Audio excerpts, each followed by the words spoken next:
I want to focus your attention on 5 verses. I'm going to read from 2 Corinthians chapter 8, and I'm going to read the first 5 verses. 2 Corinthians chapter 8, beginning in verse 1. This is the Apostle Paul writing these words. Now I want you to know, dear brothers and sisters, what God in his kindness has done through the churches in Macedonia. They are being tested by many troubles, and they are very poor, but they are also filled with abundant joy, which has overflowed in rich generosity. For I can testify that they gave not only what they could afford, but far more, and they did it of their own free will. They begged us again and again for the privilege of sharing in the gifts for the believers in Jerusalem. They even did more than we had hoped, for their first action was to give themselves to the Lord and to us, just as God wanted them to do. You know, every time I am able to get away for an extended period, like I did in July, I do a lot of soul searching. I can't help it. I ask myself tough, probing questions about life, about where I am in life, tough, probing questions about myself. I ponder, I think, oftentimes I overthink.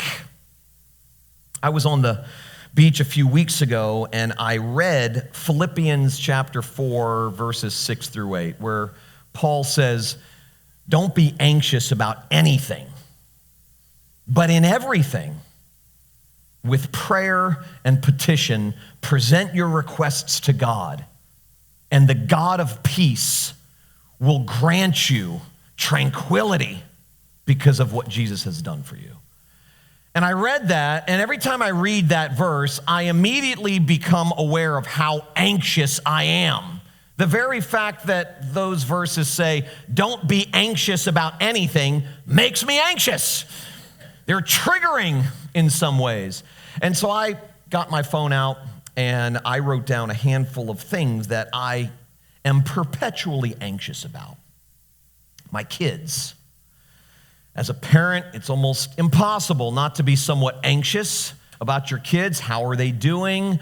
Are things going well in their lives? How is their life internally as well as externally? I get anxious about my grandkids. I have 3 of them, 3 boys, Mason, Bryson, Luca.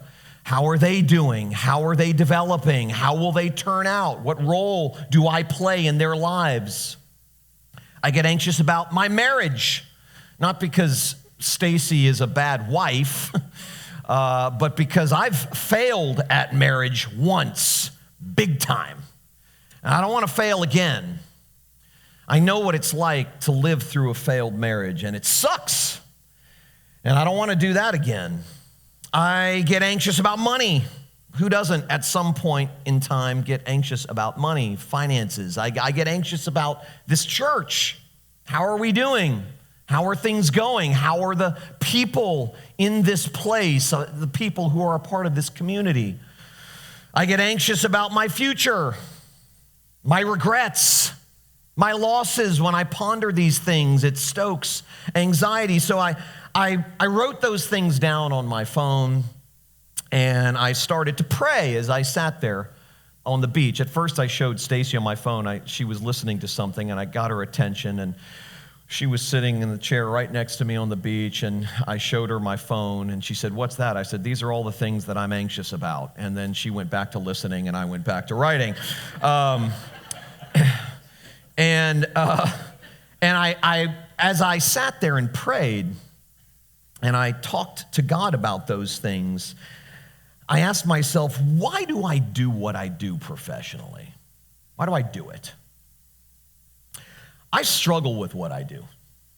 I really do.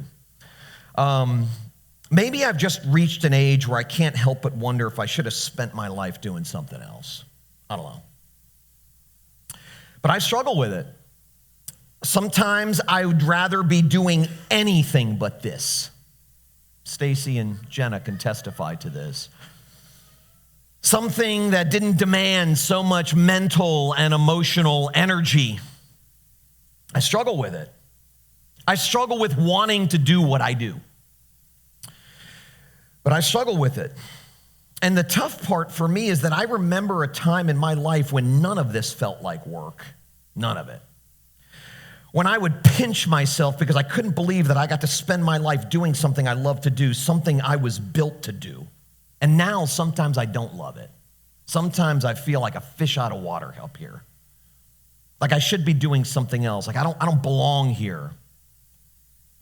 Sometimes I wish I could do something else. So I ask myself, why do I do this?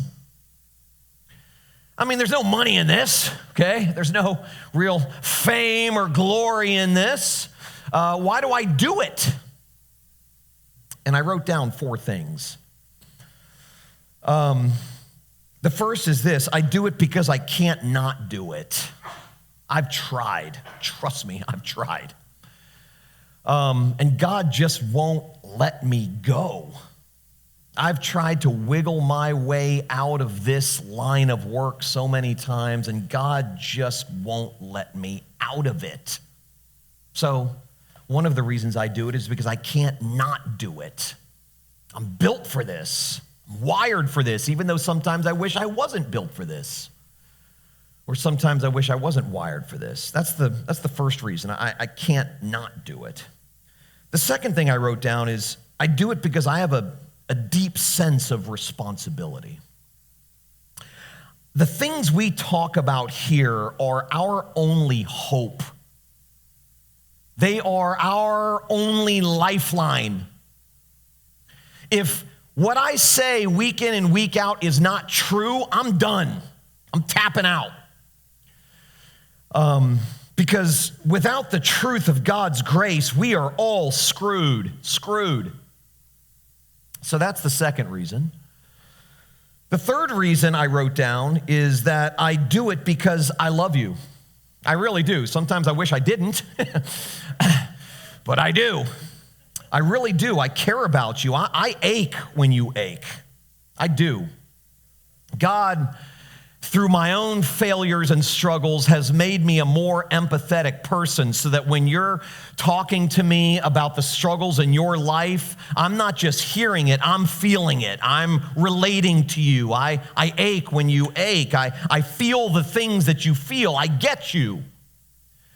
Because I understand my condition, my own struggles, my own human condition, I understand yours, because when it's all said and done, even though our circumstances may be different, we're really pretty much the same. We are broken people living in a broken world with other broken people, and that makes life hard and heavy at times. So I feel you. I get you. I love you. And lastly, the fourth thing I wrote down is I do it to survive. I think that's probably the primary one. Maybe it shouldn't be the primary one, but it is. I need this place. I've said it 1,000 times that if the sanctuary didn't exist, I probably wouldn't go to church anywhere because I don't fit in with church people. I'm not a churchy kind of guy. So I need this place. It anchors me. It disciplines me. It keeps me tethered to God in so many ways. I've said before jokingly, but I think truthfully, that God, I believe, in part, made me a preacher to guarantee that I would even go to church, okay? And I think that's funny, but I think that's partially true. If this place wasn't such a prominent part of my life, I'd probably drift, to be honest with you. I'm astounded that people go to church. Unless you're preaching or working or collecting a paycheck from the church, I'm actually astounded that you guys are so much better than me, okay? Because if I didn't have to be here, I might not be here. You don't have to be here, and you're here. It's amazing. But God knows I need this place. He knows. He keeps me tethered to him. It forces me to read the Bible. It forces me to pray. It forces me to face my own desperation, my own need. I can't do this myself. I mean, if God isn't helping me, animating me, motivating me, inspiring me, I can't do this job. This isn't something I can do in my own power. This is something God has to do. God knows what I need. And he knows I need this place. And he knows that I need you. So while the struggle is real and probably won't go away, this is my home. And you, pack of ragamuffins, are my people. But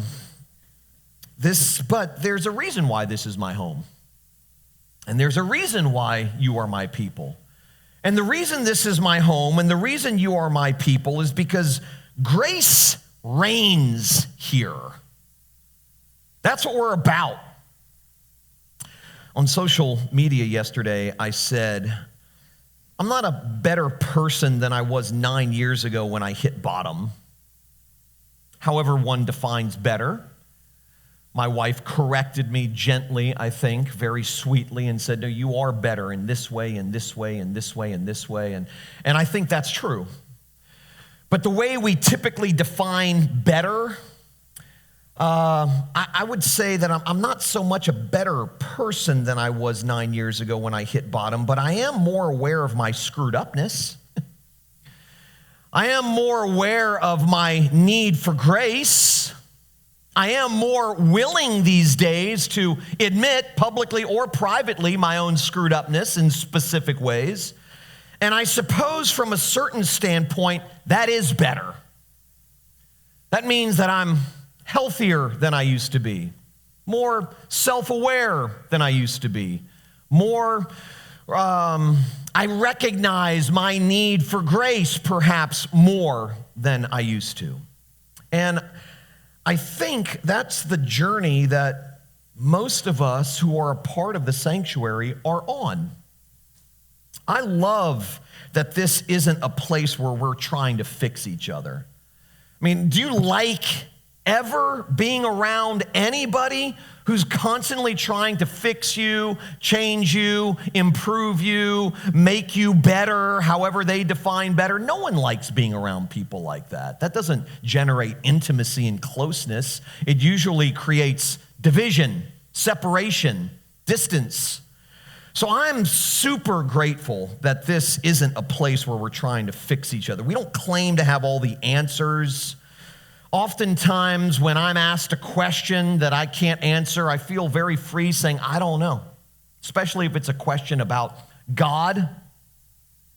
We're not sin-sniffing morality police. I love that. I mean, I've heard a lot of your stories. You've heard a lot of my story. And, we're all screwed up in different ways. Some of us are screwed up in the same way, but we've all fallen short. We've all failed. We all have dirt under our fingernails. And, we've lived some life. We've lost things. We've lost people. We know what it's like to feel and to be broken in this world. And so we're not sin-sniffing each other, which is so refreshing, because I've been in churches where sin-sniffing is the primary spiritual gift, and people are constantly measuring your spiritual improvement and holding you accountable if you're not getting better at their particular pace. I hate those environments, and I'm so glad this isn't one of them. So glad. We're imperfect, and we know it. And that's very refreshing to me. We recognize the futility of keeping score and trying to change people. We still do it. We haven't reached the zenith yet. We still do it. We're still trying to change people in our lives, people around us. We still keep score, but we recognize that we do it more often than not these days. At least I do. So we recognize, I feel safe here. We believe it's God's job to change people and it's our job to love them. And that simplifies our relationship with every person on earth. When we recognize that it's not our job, it's not our responsibility to change someone, that's God's job. Only He can do that. It's simply our job to love them. That simplifies things. When we meet at the vault on Thursday nights, one of the ground rules that we lay out before we start is that we're not here to counsel anybody. We sit in a circle just like they do in a typical recovery group, AA or something like that, and we introduce ourselves and then we talk about life. And it's a judgment-free zone, so much more so than Planet Fitness. The most judgmental zone on planet Earth is Planet Fitness. You drop a weight the wrong way and the big alarm goes off and points you out. Incredibly, they're so not self-aware about their own judgmentalism anyway.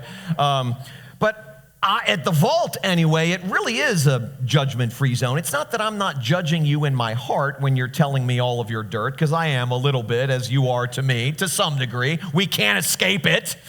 We're that jacked up. But I love the fact that we don't try to fix one another. We say that at the outset. We're not here to counsel one another. We're not here to fix each other. We're not here to change each other. We're here to listen. We're here to bear one another's burdens. We're here to love one another. And that is very rare anywhere these days, but especially in churches. If your marriage is failing, or you're in the middle of an affair, or your teenage daughter gets pregnant, or you can't kick a secret addiction, or you're having a crisis of faith, or you get in legal trouble, is church the first or last place where you feel safe talking about those things? Well, for far too many people that reach out to me from around the world that I've talked to, it's the last. Sadly, frustratingly. We named this place the Sanctuary because we want it to be a place where it is safe to be real. A place where it's safe to bring your whole self, not just the good parts. To bring your whole self, the self that laughs and the self that cries, the self that loves and the self that holds grudges. The self that has good days and bad days. The self that is greedy and generous. The self that is confident and scared and insecure. The self that is courageous and the self filled with cowardice. That's who you are. That's who I am. That's who we are. We're all of those things. We're both and. I mean, speaking for myself, and I think I speak for all of us when I say, I tell the truth and I lie. I live out in the open. I'm the transparent guy, and I hide. I give and I take. I'm self-controlled and I'm reckless. I have an enormous capacity to be faithful to those I love and an enormous capacity to hurt them with all forms of infidelity. I have those capacities, all of us do. And this is the only place where I feel safe enough to admit that stuff. And I think it's because we believe in grace around here. I think that's why. In fact, I'm sure that's why. Organizational leaders, especially church leaders, have various ways of gauging the health of a church. They talk a lot about financial stability, growth in attendance, clarity of vision and mission, soundness of doctrine, and so on and so forth. And while those things are important, they're not unimportant. The real measure of church health is the presence of sinners who know how much grace they need and how much grace they've been given. And one of the reasons why churches aren't the safest place to bring your whole self, to tell the truth about yourself, is because they don't believe in grace. They might believe in grace on paper, but grace in practice is a whole nother animal. And because we believe that God's primary goal for us, typical churches believe that God's primary goal for us is to make us an example of moral goodness rather than a trophy of His grace, we're constantly pretending to be better than we are. We're constantly concealing the worst parts of us for fear of rejection. Because if church people, the place where the good people go, know who I really am, they'll abandon me, they'll reject me. And some of you have told me those very stories. I've experienced that myself. And the reason that becomes the culture inside of a church is because they don't believe in grace. I've been a part of churches like that. I've led churches like that. But when a pack of people believe in grace together, it creates a different kind of atmosphere. Very different kind of atmosphere. The good news of God's grace beautifies how we treat one another. How we treat one another reveals what we really believe about God as opposed to what we say we believe about God. It's easy to say we believe this or to say we believe that, but what we truly believe about grace comes out when someone screws up, when someone bottoms out, when someone shares their secrets and their struggles with us. That's when what we truly believe about grace emerges. I have a friend named Ray Ortland who once said this: "It is possible to say our church is committed to the grace of God, while that same church, without realizing it, has become a social environment of merciless comparisons and coercive demands. True grace creates a culture." And it's not a culture marked by bitterness or scheming or manipulation or skepticism or agendas or distrust. Grace creates a culture marked by compassion rather than competition. Grace creates a culture marked by deference, not preference. From time to time, and this is very rare here, thank God, but there have been places where I've been where it isn't rare, people will complain. They'll complain that they don't like this song, or that the volume's too loud, or that the sermons are too long, or that the pastor has too many tattoos, or whatever, okay? I mean, we hear that from time to time, and I have zero tolerance for any of it. Zero. And the reason I have zero tolerance for any of it is because it is so against grace. I've told our board of directors here this a few times, but I'm like, if someone doesn't like a song, for instance, they just don't like it, and they complain about it, and my initial thought is like, what's wrong with you? I mean, because I'm looking around the room, and I mean, you may not like every song we sing. I don't even think Trey probably likes every song we sing, okay? But God may be using that particular song to minister grace deeply to someone else in the room. And so preferences go out the window. This is about deference, sacrifice, loving our neighbor. Well, grace enables us to do that better. It creates a culture of reconciliation rather than resentment, unity rather than division, forgiveness rather than grudge keeping. Grace alone does that kind of thing. It creates an atmosphere. It creates a certain kind of culture. It's a culture marked by love, not legalism. And that's how Paul describes the Macedonian church to the Corinthians. I love these verses because they don't make any sense.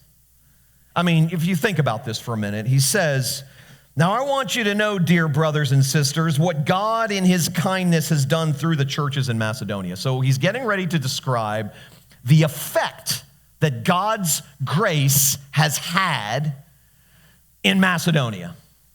What effect? What does grace on the ground look like? The effect, the real heart-gripping effect that grace has. And he's getting ready to describe it. He says, they are being tested by many troubles, and they are very poor. Doesn't sound good. Sounds dismal, bleak. And he's just given the Macedonians two justifiable reasons to spend their lives complaining. I'm poor.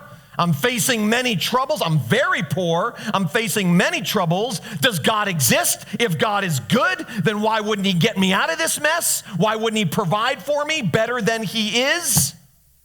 So they've got some reasons to complain. I mean, the same reasons that we typically have. They are being tested by many troubles, and they are very poor. But, and this is what makes no sense, they are also filled with abundant joy, which has overflowed in rich generosity. That makes no sense at all.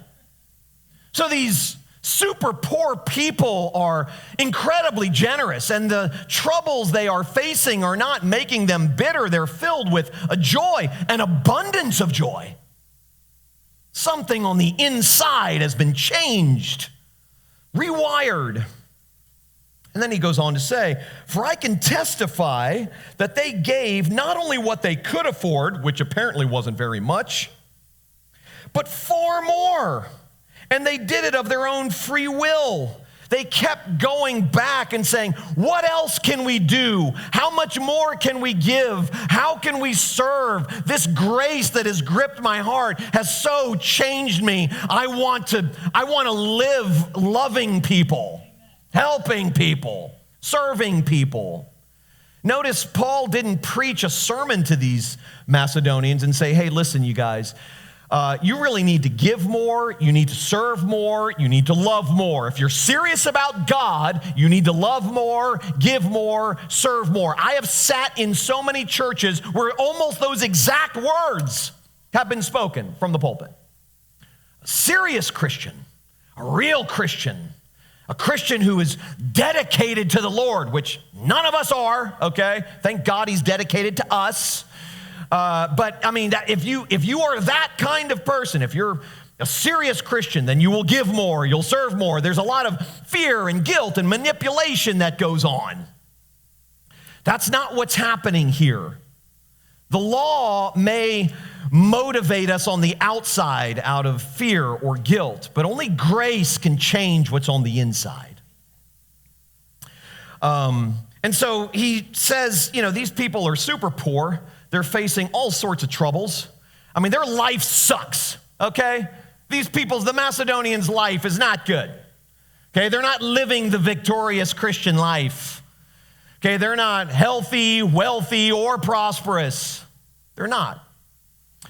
And yet they are filled with abundant joy, and they are stepping over one another to give and serve more than they are even able.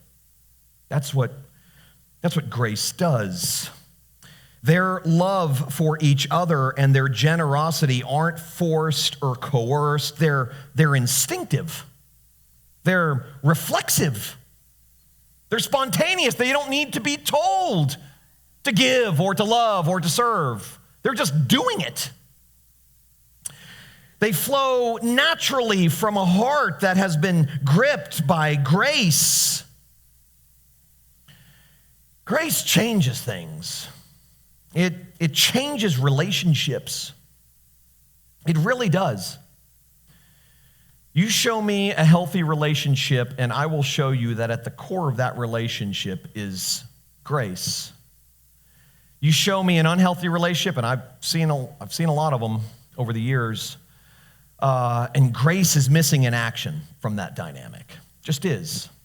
There's a lot of scorekeeping that goes on, a lot of fixing one another that goes on, or trying to fix one another that goes on, a lot of self-righteousness that exists, where we think if our spouse or our significant other or our children or whatever, our friends, would become more like me, then life would be better. Now, there's a part of me that kind of believes that. If everybody drove like me, we would all get to where we're going faster, safer. So there is this sort of almost inescapable self-righteousness that will plague us until the day we die. It's never going away fully and finally here in this life. But we recognize it, and we realize that we're prone to this sort of thing, and our recognition of it is itself a gift of grace. And so grace changes things. It really does. It doesn't just change things on paper, it changes things in practice. It changes relationships, it changes priorities. It changes our perspective on things. It changes the way we view other people. It changes the way we view ourselves. It definitely changes the way we view God. I've known so many people over the years who have walked away from God because the God that was presented to them was this sort of frustrated judge that was just waiting for someone to screw up so that he could spank them. Okay, Jen and I have talked about this on numerous occasions because I did my best with all three of my kids from the time they were young to teach my kids that God isn't like that. And one of the tests for that is when you close your eyes and you think about God, do you always envision him with a smile from ear to ear, laughing over you and delighting over you? Or do you kind of see him as perpetually annoyed with you because you can't seem to get it right? And that's the way God is presented to a lot of people. That is a graceless God. And so grace changes the way we not only think about other people, changes the way we think about ourselves, but it also changes the way we think about God, the way we view God.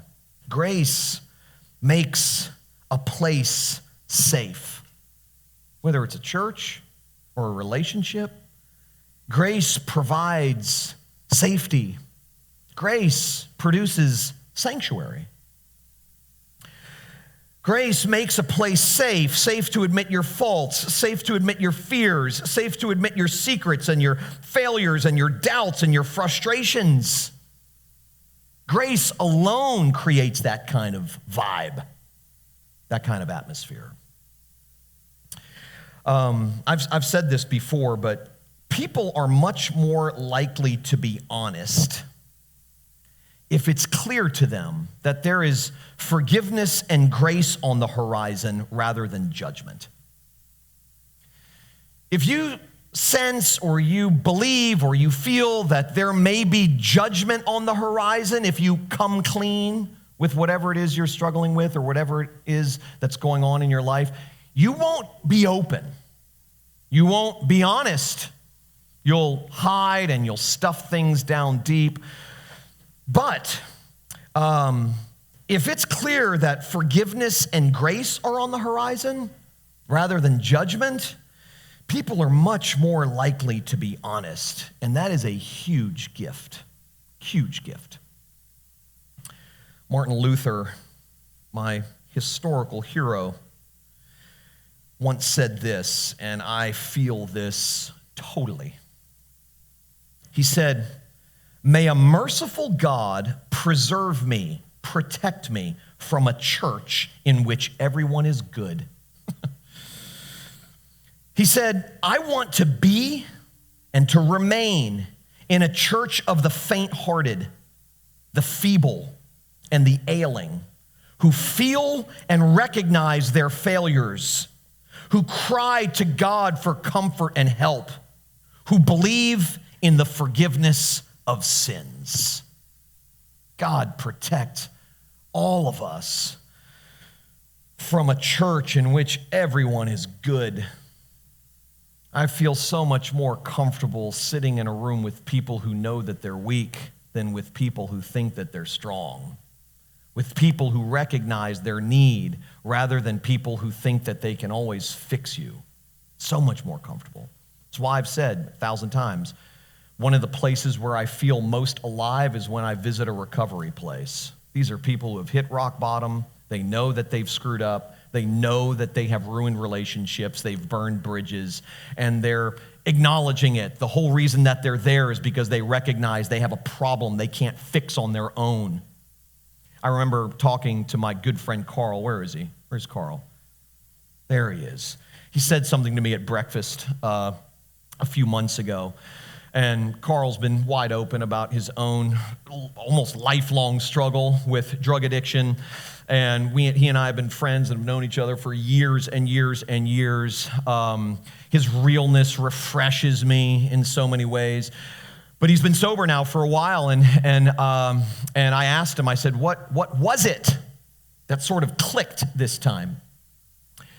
And he said so honestly, only the grace of God delivered to him with no strings attached could enable him to say this. But he said, I was alone at a recovery place on Christmas and had run out of people to blame for my problems. And I'm like, dang, dude. I mean, how refreshing is that? I cannot tell you how many church people I've been around who they're not free enough to even admit that. That's why when I go to a recovery place, I said, listen, the outside world thinks that you guys are the losers because you've succumbed to the demon of temptation. But in reality, you guys are the healthy ones because you're here now willing to admit your need for help, which is so rare. And so the sanctuary, as I say all the time, is a recovery place masquerading as a church. That's who we are. I don't know what else to be. I don't want to be anything else. I can't be anything else. So when it's all said and done, the sanctuary is for sinners. It's for screw-ups. It's for sex addicts and shopaholics. It's for control freaks and adulterers and blame shifters and complainers and gossips and alcoholics and liars and narcissists and worrywarts. That's who the sanctuary is for. It's for the selfish. It's for the angry. Those dealing with bitterness and resentments. It's for the arrogant, the prideful. It's for you. It's for me. It's for us. Sinners are the only people, and take comfort in this, sinners are the only people that God gives his grace to. If you're a sinner, you're qualified. My friend Steve Brown says the church is the only institute, at least idealistically speaking, the church is the only institution where the only qualification to be a member is that you're unqualified to be a member. So true. I love that. You don't have to jump through hoops. You don't got to check boxes. All you have to do is come, needy. Come ye sinners, poor and needy, weak and wounded by the fall. If you wait until you're better, you will never come at all, ever.